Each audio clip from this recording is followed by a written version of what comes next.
नमस्ते मेरे प्यारे दोस्तों, आज हम एक अद्भुत यात्रा पर निकल रहे हैं जो हमें भारत के आधुनिकीकरण की गहराइयों में ले जाएगी। आज हम एक बहुत ही दिलचस्प प्रक्रिया को समझने के लिए एक सफर पर निकल रहे हैं।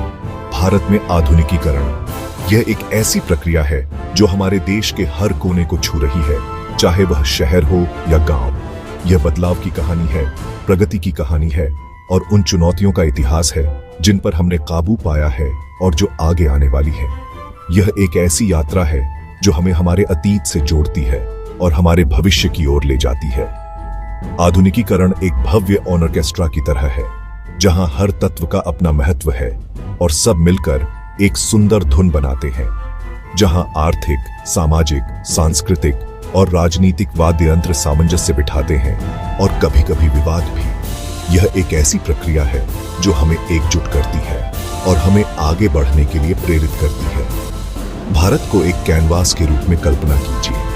यह कैनवास सदियों से जीवंत परंपराओं, प्राचीन ज्ञान और एक समृद्ध सांस्कृतिक परंपरा के रंगों से भरा हुआ है।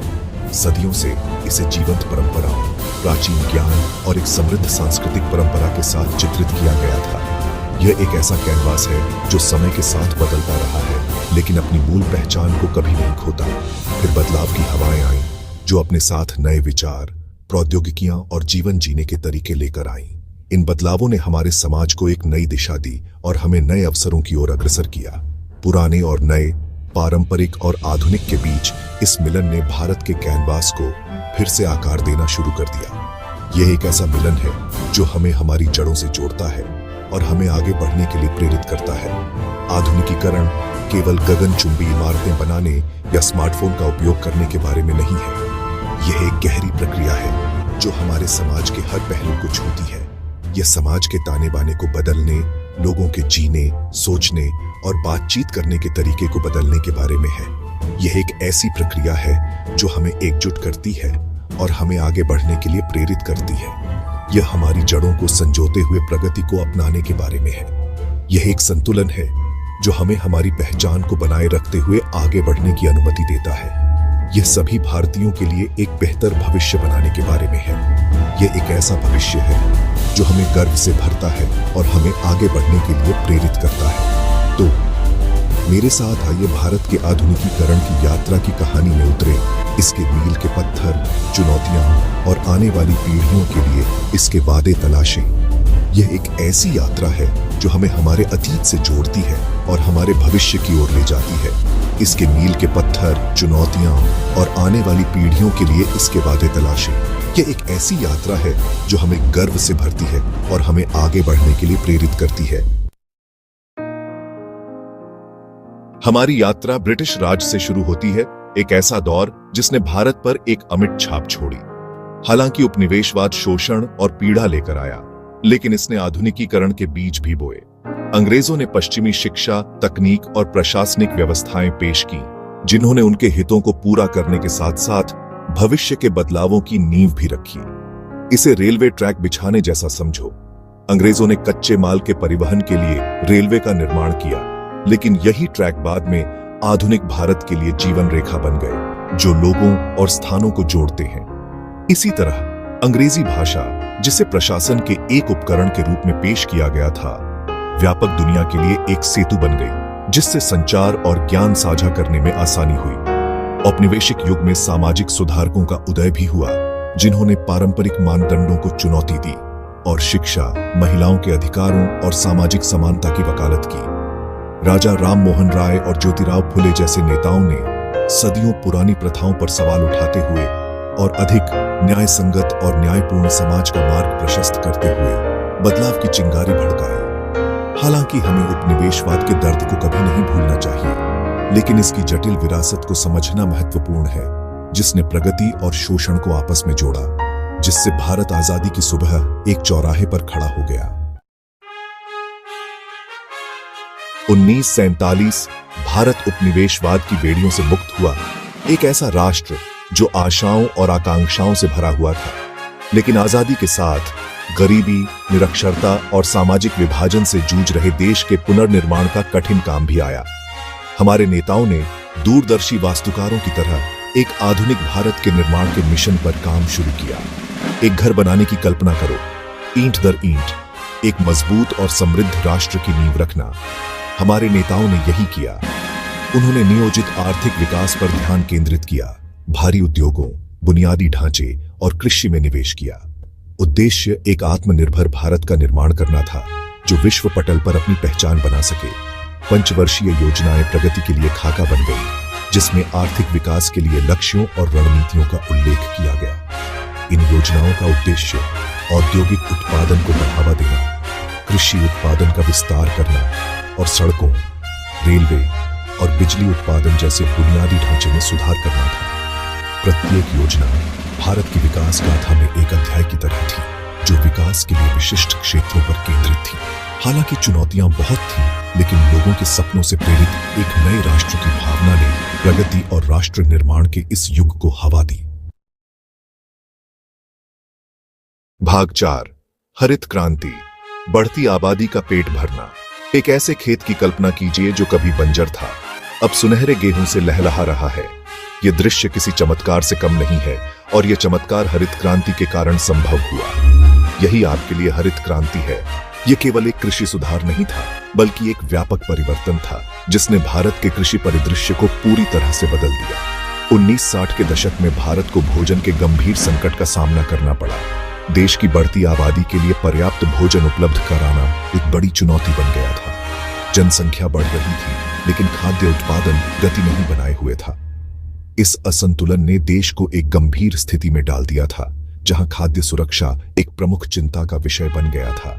हरित क्रांति उच्च उपज देने वाली फसलों की किस्मों और आधुनिक कृषि पद्धतियों के साथ भारत के कृषि परिदृश्य को बदल दिया। इसने न केवल उत्पादन बढ़ाया, बल्कि किसानों को नई तकनीकों और संसाधनों से भी परिचित कराया। एम.एस.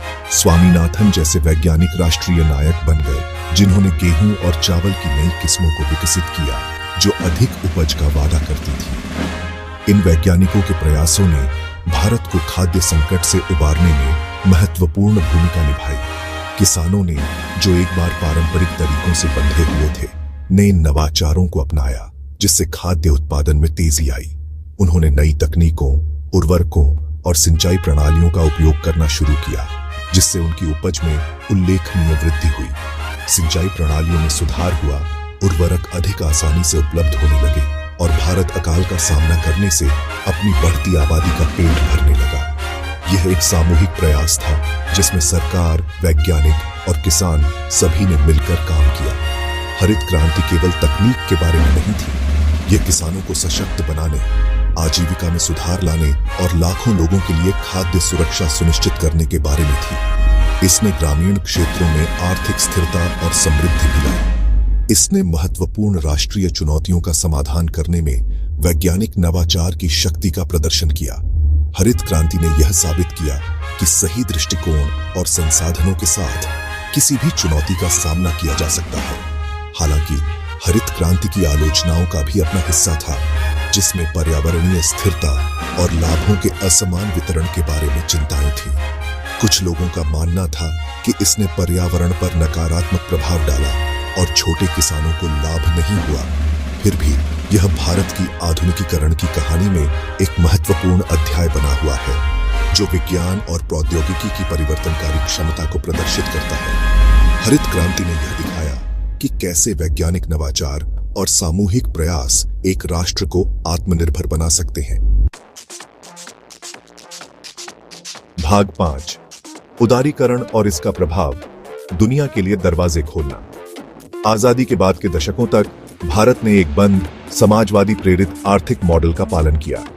इस मॉडल का उद्देश्य समानता और आत्मनिर्भरता को बढ़ावा देना था, लेकिन इसके साथ ही कई चुनौतियां भी आईं। हालांकि इस दृष्टिकोण के अपने गुण थे, लेकिन इससे नौकरशाही बाधाएं, सीमित विकास और प्रतिस्पर्धा की कमी भी आई। सरकारी नियंत्रण और लाइसेंस राज ने उद्यमिता को हतोत्साहित किया और आर्थिक प्रगति को धीमा कर दिया। 1980 के दशक के अंत तक भारत की अर्थव्यवस्था में ठहराव आ गया था। आर्थिक संकट गहराने लगा और विकास दर में गिरावट आई, जिससे देश को एक नए दृष्टिकोण की आवश्यकता महसूस हुई। फिर आया 1991, एक ऐसा महत्वपूर्ण वर्ष जब भारत ने उदारीकरण, निजीकरण और वैश्वीकरण को अपनाया, जिसे अक्सर एलपीजी सुधार के रूप में जाना जाता है। इन सुधारों ने भारतीय अर्थव्यवस्था को एक नई दिशा दी। यह एक बंद कमरे की खिड़कियां खोलने जैसा था, जिससे ताजी हवा और धूप अंदर आ सके। इन सुधारों ने न केवल आर्थिक नीतियों को बदल दिया, बल्कि लोगों की सोच और दृष्टिकोण को भी नया रूप दिया। इन सुधारों ने लाइसेंस राज को खत्म कर दिया, निजी उद्यम को प्रोत्साहित किया और भारतीय अर्थव्यवस्था को दुनिया के लिए खोल दिया। इससे व्यापार और उद्योग के लिए नए अवसर पैदा हुए। एक ऐसी दुकान की कल्पना कीजिए जिसे केवल सीमित मात्रा में सामान बेचने की अनुमति थी। अचानक उसे कई प्रकार के उत्पादों का स्टॉक करने की अनुमति मिल गई। इससे न केवल व्यापारियों को लाभ हुआ, बल्कि उपभोक्ताओं को भी अधिक विकल्प मिले। भारतीय अर्थव्यवस्था के लिए उदारीकरण ने यही किया। इसने बाजार को खोल दिया और प्रतिस्पर्धा को बढ़ावा दिया, जिससे गुणवत्ता और नवाचार में सुधार हुआ। नए उद्योग फले फूले, विदेशी निवेश आया और भारतीय कंपनियां विश्व स्तर पर प्रतिस्पर्धी बन गई। इससे न केवल आर्थिक विकास हुआ, बल्कि रोजगार के नए अवसर भी पैदा हुए। एलपीजी सुधारों ने उद्यमिता और नवाचार की एक लहर ला दी। नए विचारों और तकनीकों ने भारतीय बाजार को बदल दिया और इसे वैश्विक मंच पर स्थापित किया। सूचना प्रौद्योगिकी क्षेत्र में तेजी आई, जिससे भारत एक वैश्विक सॉफ्टवेयर पावर हाउस बन गया। इस क्षेत्र में भारत की सफलता ने देश की छवि को अंतर्राष्ट्रीय स्तर पर मजबूत किया। उपभोक्ता वस्तुओं से बाजार भर गया, जिससे भारतीय उपभोक्ताओं को अधिक विकल्प मिले। इससे जीवन स्तर में सुधार हुआ और लोगों की क्रय शक्ति बढ़ी। अर्थव्यवस्था अभूतपूर्व गति से बढ़ी, जिससे लाखों लोग गरीबी से बाहर निकले। इन सुधारों ने न केवल आर्थिक विकास को बढ़ावा दिया, बल्कि सामाजिक और सांस्कृतिक परिवर्तन भी लाए।